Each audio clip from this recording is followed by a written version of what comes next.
Welcome back, everyone. This week we're reviewing the Natchez Trace Wilderness Preserve in Tennessee. This is another Thousand Trails location. Hope you enjoy the review, everybody.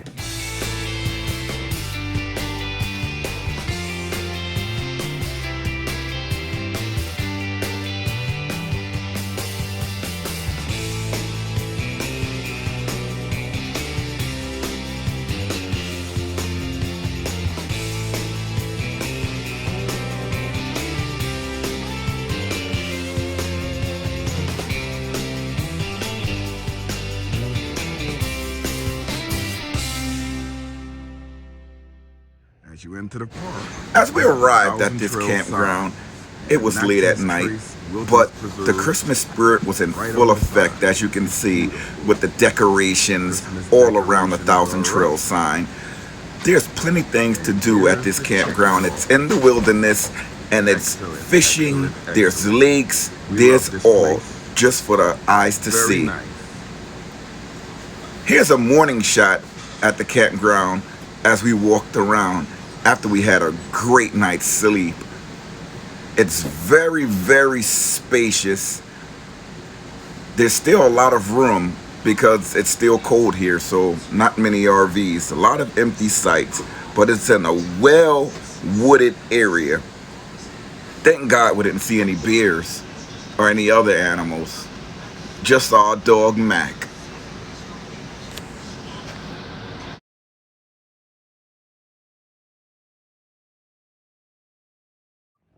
we found this out at other locations. Shuffleboard courts. We learned how to play this. This was a game we had to YouTube and Google to see how to play. But the kids love it. There's another playground on the side there. It's cold here, so not many people are outside. Not many people in the campground. It's another area shaded by a canopy, but we still have to drive around and see how to get out of this large forest. But it's very large in here. I'm gonna do a little pan around. I'm not going too far because I know I'll get lost. Headed back up the hill now. That was the laundromat there, that building in the background. I'm heading back up the hill just so that I can see more about the park. This park, you cannot walk around, and you have to drive around, and we in Loop A of this park, and I can't even look around to see where Loop A ends. There's beach sites on this park, so you can park in a gravel lot, and it's right next to the beach, which is really cool. It's a natural lake with the beach. These sites, the one that I'm in, it has electric and water, just electric and water. Doesn't have the dump, the sewer, but there is a sewer nearby. Breathing heavy because I'm walking up a hill. But we're only staying for a day here, little over a day, 2 days, because this was just a stop before we go to Texas. So we came by Tennessee just to see if it was in our path to go to Texas, but it was, which was great. But this is a big rig friendly park. It's nice. Take a look at this. It's a side-by-side. That's awesome too. Can't wait to get me one of those. Excellent. Just to give you an idea of how large these spots are, when you backing in or pulling in, look how much space you have. This is 2 sites here. Look how much space you have. You're driving in from right here where the gravel begins. And look how far that fifth wheel is. That fifth wheel is way up there. Here's another one. Fifth wheel is way up there. These sites are huge. Remember, like in all Thousand Trails parks, you have to obey the 5-mile-per-hour speed limit. You have children playing around. Well, not now. It's cold, so the kids would be in school or homeschool. But this park is huge. Just walking through it is taking my breath away. I'm gonna try to take a more in-depth walkthrough.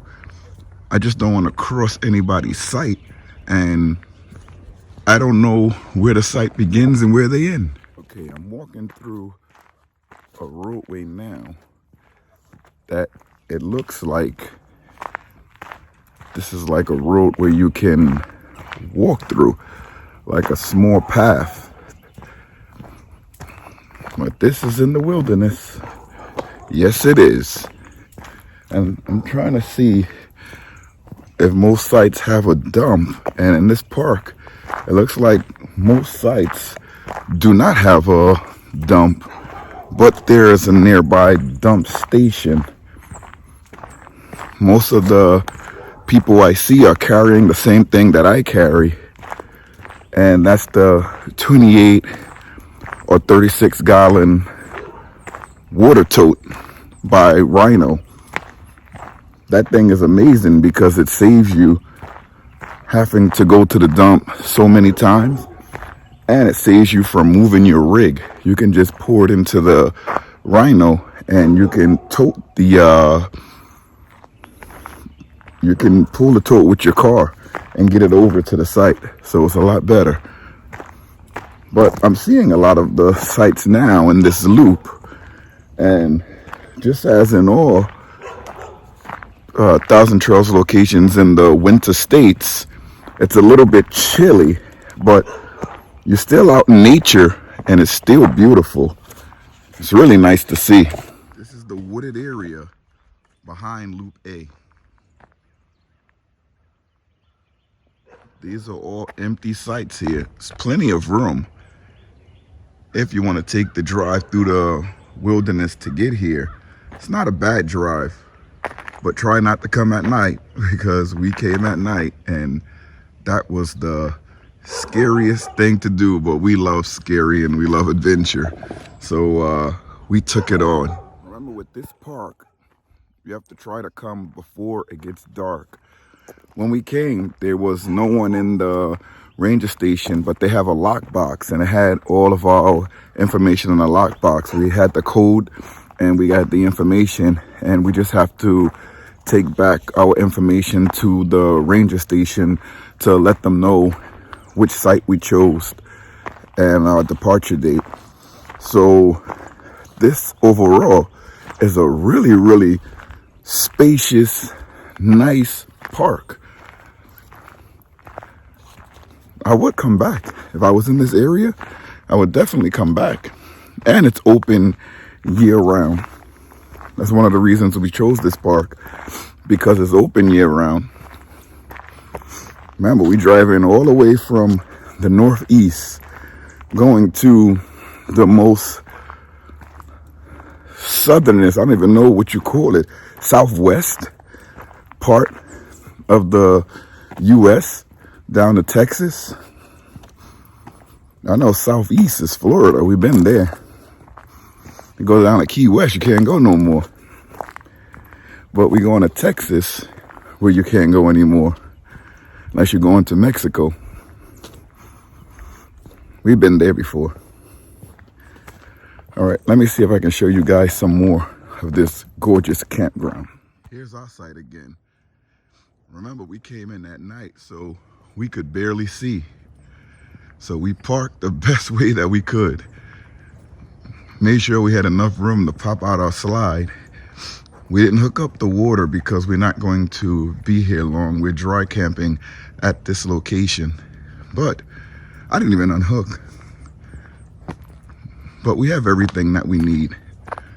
and the RV. We have our portable toilet, so we don't have to make it down to the bathhouse, and we have a large amount of water to wash our hands and to wash up. We're still using our tanks, and we can dump our tanks before we leave.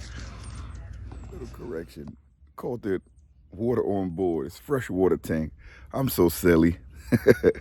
Forgive me. I just had a lot of sleep, from a lack of sleep from driving to a lot of sleep. It was nice and comfy. It's about 35 here. It goes low in the night, but it warms up during the day. Went up to about 60 yesterday, but it dropped really low really fast into the high 30s, low 40s. We were able to get the rig up to 75 just with electric heaters. We didn't have to use our propane furnace. We just used electric heaters, and we were able to get it up to 75. When boondocking and it's cold, we have to turn on the furnace to get the heat up, and then we can use our portable buddy to keep the heat constant at about 70. But let me show you guys some more of the park. If you're not in shape, you'll get in shape coming to these campgrounds. Well, wilderness preserve, let me get that straight. But you're definitely getting into shape. This is definitely out there in the woods. Sun is coming out. It's getting a little bit warmer, which is nice. But still looking around, this entire loop, there's only electric and water. So that may be the whole park. This is just like a state park, but this is one owned by Thousand Trails. Very nice. There's our camper off in the distance.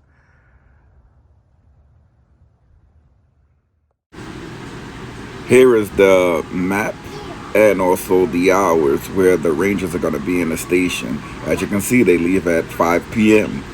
There's also the Natchez Trace RV campground map where you can see where everything is. This is where we are, somewhere around there, but it was hard to tell. But it's a nice campground. So I just took a walk down this loop just to see how we going to leave out of here, and I saw the way that we get out. I called the ranger station too to check in, because I don't want to drive all the way down there and then I have to drive all the way back up and get lost possibly. But I'm sure once you walk around here, just like all the other campgrounds, you'll be able to find your way or navigate your way back to where you need to go. As I'm speaking, there's a car coming. Let me get out of the road. Again, just another pan around, and we're mapping out how to get out of here. This loop is huge. I went off one of the side roads and just have to figure out how to get back in. And of course I'm here with Mac, that he wants to run everywhere.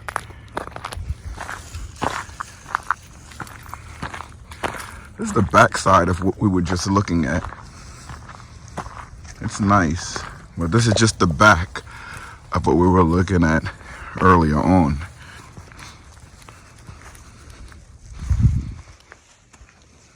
Hey guys, I want to give a special shout out to Wanda's empanadas.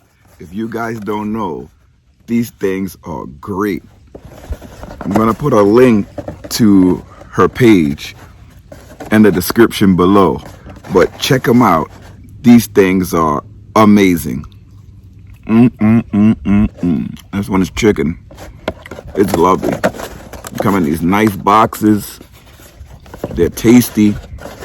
She even puts a nice label on it to let you know that they're homemade with love.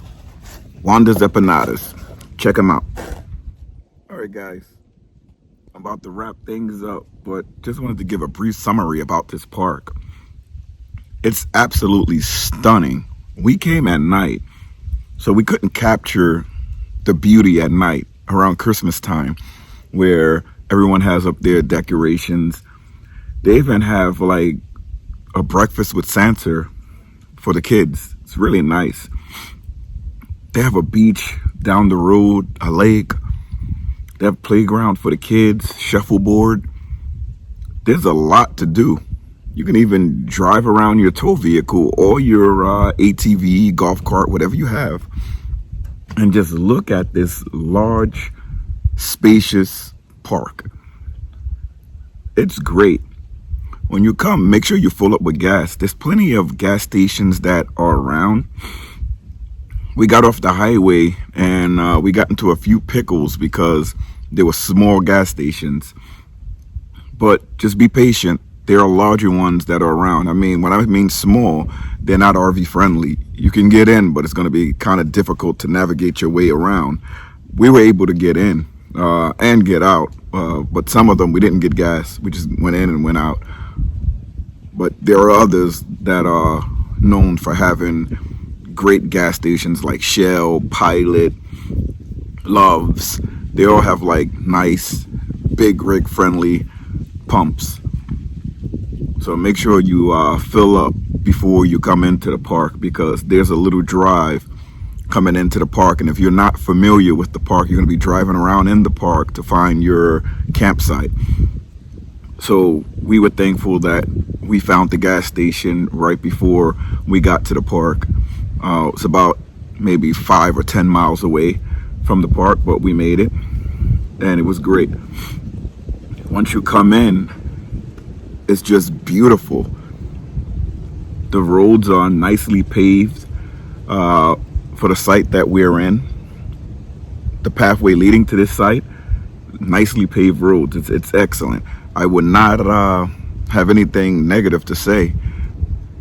I went down to the annual sites. I didn't like the roads down there too much. It was gravel roads. That's fine, but I didn't like it too much. Our site is gravel, which is fine, but the roads leading to our sites is paved.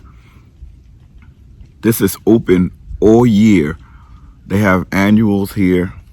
I'm a member of Thousand Trails, so I don't have to pay much. I don't pay anything to come to these parks. I just pay my yearly membership fee. And it's so great to have this membership because you get to see great parks like this if you have time. And you can go all over the United States and see these great parks for one price. So if you're not a Thousand Trails member, think about joining Thousand Trails. We en route to our next park. That's going to be in Texas. This was the halfway point. You know, we stuck around here for 2 days just to see the scenery. Never been to Tennessee before, but now I can say we've been to Tennessee and we drove through a time zone. Never done that before. On the plane, we flew and, you know, we got the updates from the pilot and your phone's update. But just to drive through it, it's something to get used to.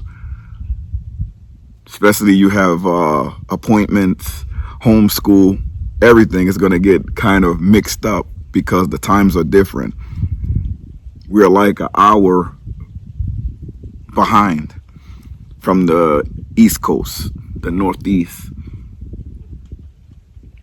So we just have to adjust to that, our schedule. Our phones have adjusted already, but it's to this time zone, not to the Northeast, which made us miss a couple of meetings today. But thankfully, everyone is understanding that we're in a different time zone. But we still get everything done that we need to get done.